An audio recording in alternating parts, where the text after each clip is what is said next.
Hello សួស្តីបងប្អូនគ្នាស្វាគមន៍មកកាន់វីដេអូថ្មីមួយទៀតដែលវីដេអូនេះនឹងបង្ហាញបងប្អូនគ្នាអំពីរបៀបដោះ account នៅលើ model Samsung ប្រភេទ CPU MK ដែលប្រើ custom DA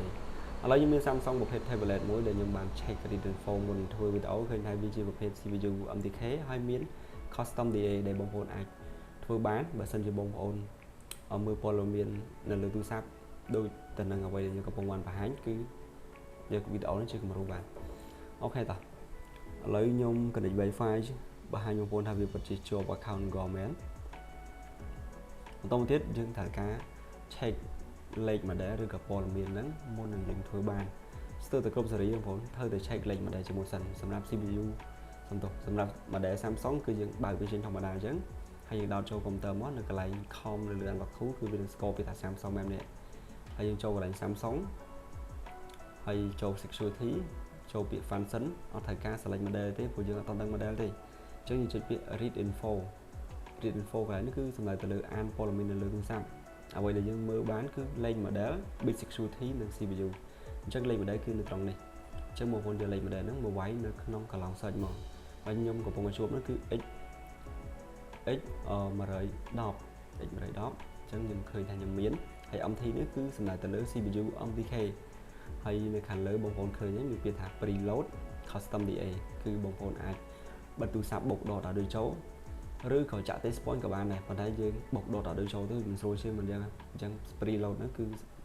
ស្ដៅបែបហ្នឹងហើយកន្លែង custom DA នេះក៏យើងត្រូវតែរើសដែរព្រោះវាអត់ auto ទេយើងត្រូវមករើសឲ្យដូចជាមួយ model របស់យើងគឺ x 110ហើយ bit security យើងគឺ bit 4ហើយបើស្មើបែបហ្នឹងគឺយើងអាចធ្វើបានដែរយើងរើសពាក្យ preload RHLP មកនៅលើទូរស័ព្ទបងប្អូនបិទហើយ hold ចុច volume up volume down ពីនៅជាប់កុំបលែងហើយដល់ដូចចូលកុំព្យូទ័រអាប់លែងរហូតដល់កុំព្យូទ័រ score ចាំដល់ដៃលឿនយូរអាស្រ័យទៅលើទូរស័ព្ទហើយបើសិនជាអត់ score បងប្អូនមើលទៅលើខ្សែមើលអីចឹងទៅឲ្យតែច្បាស់ថាជាប្រភេទ CPU MK គឺដោតបែបហ្នឹងគឺ score ហើយពេលដែល score គឺវា score បែបនេះមានចាប់ port automatic នៅលើ unlock tool ហើយបញ្ជា custom DA ដែលកំពុងមានហ្នឹងមក read info នៅលើទូរស័ព្ទនិងចាប់ដើម RHLP ទៅតាមអ្វីដែលយើងបានបញ្ជាអូខេលឿនដែរទេខ្ញុំសង្ខេបមកវិញសម្រាប់បងប្អូនដែលមិនសូវយល់អ្វីដែលយើងធ្វើនោះគឺទី1ថា read info ព័ត៌មានលេខ model នៅលើទូរស័ព្ទថាវាមាន support ជាមួយនឹង unlock tool យើងអត់បើ check ទៅវាយទៅមានគឺមានថាគឺអាចធ្វើបានហើយអ្វីដែលច្បាស់ 100% ទៀតគឺបងប្អូនត្រូវ check ជាមួយនឹង bit security ហ្នឹងដូចនៅក្នុងវីដេអូខ្ញុំកំពុងបង្ហាញនេះគឺទូរស័ព្ទប្រភេទ Samsung Tab ហ្នឹងគឺ